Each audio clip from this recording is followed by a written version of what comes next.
If you are not subscribed yet to my channel, please do subscribe. Support my channel, please. Give like, share, and leave a comment below. See you on premiere. Bye-bye. If you are not subscribed yet to my channel, please do subscribe, give like, share, and hit the bell for my notification, and leave a message below. Leave a comment below. See you on premiere. Bye-bye. Hello everyone. Today I will cook beef bulgogi.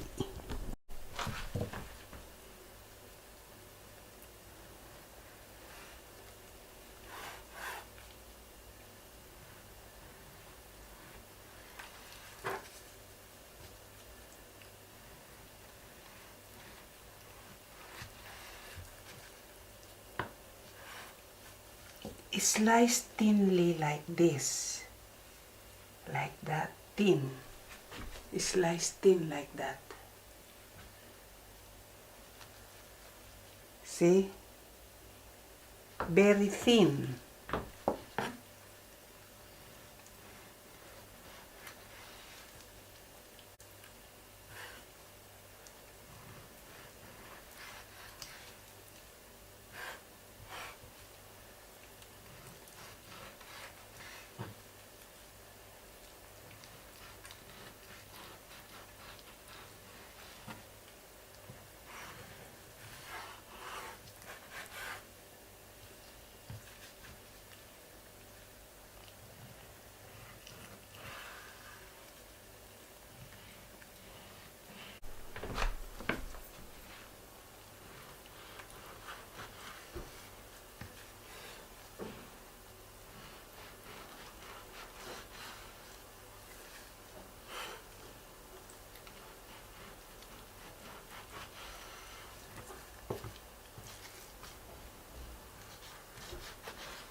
Okay, see? Like this, thin. Add sesame oil. Add oyster sauce. Add white pepper. Add black pepper. Now this is optional. I put spicy flakes. Add a bit honey or sugar. Now I add beans, garlic.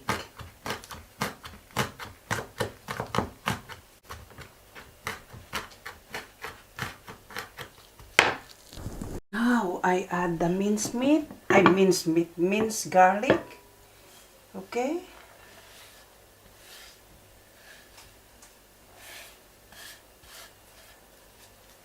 And we have to marinate.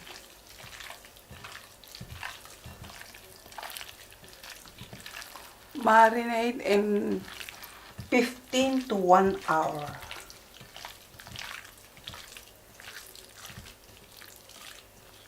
Or overnight.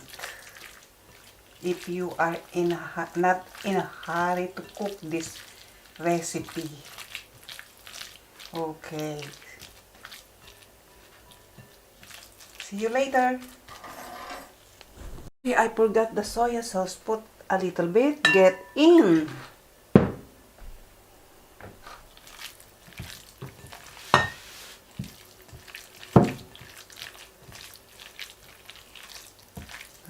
Smells good.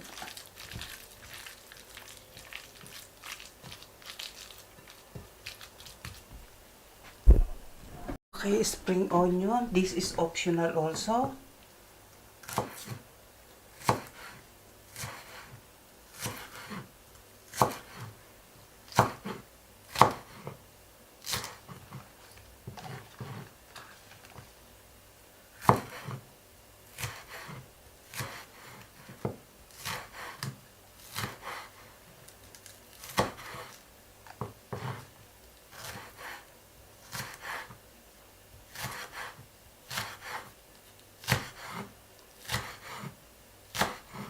That's it.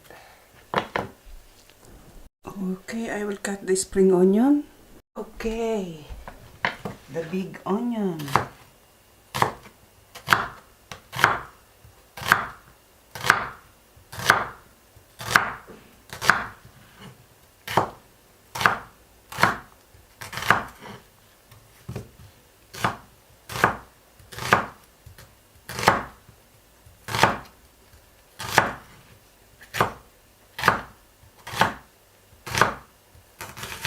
And then you crush it like that.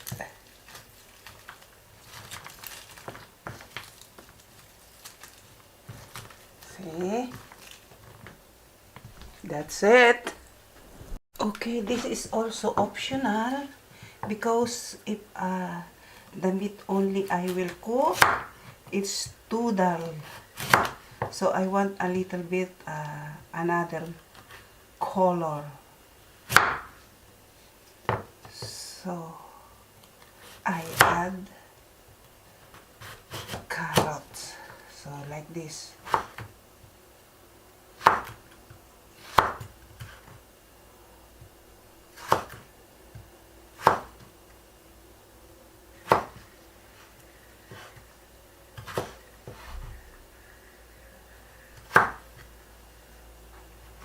Like that.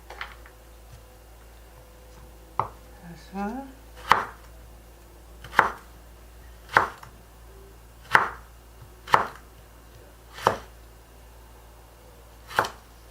Okay.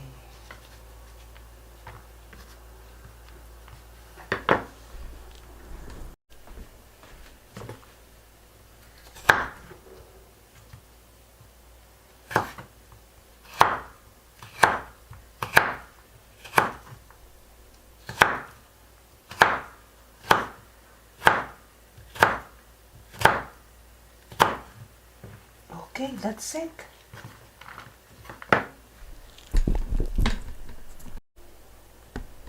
And this one is optional for the side.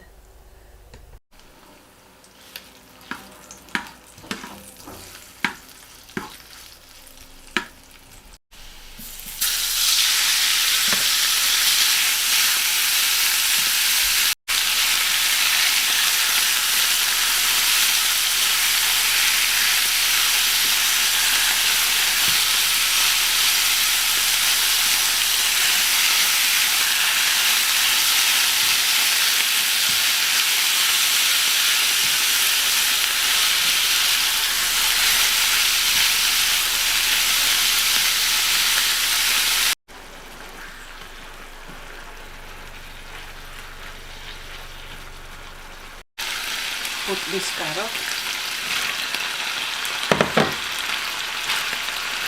Optional only.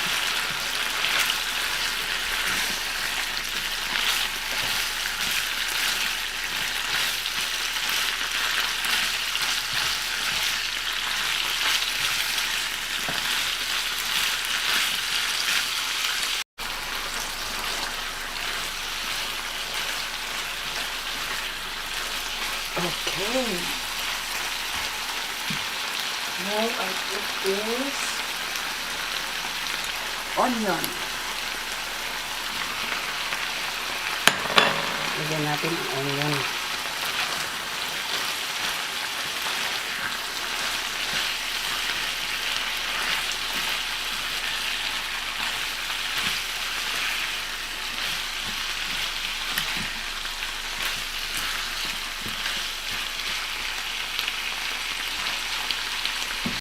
Okay, put the spring onion.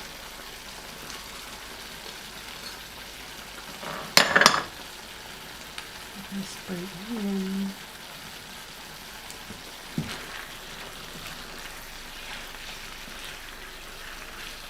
So it's done.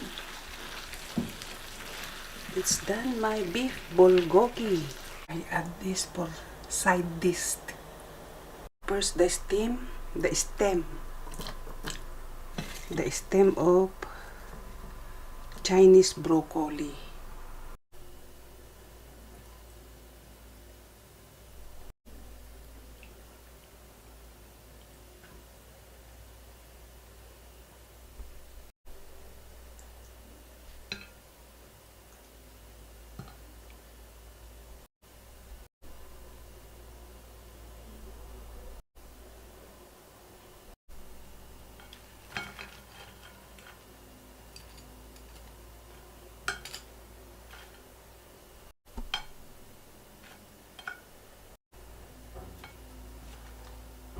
Okay.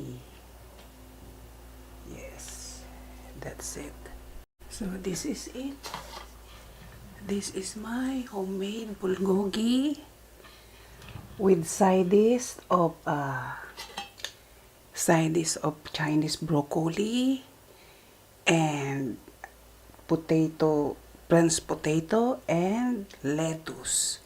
This is my lunch for today. Okay, see you on premiere. Okay, this is my top view.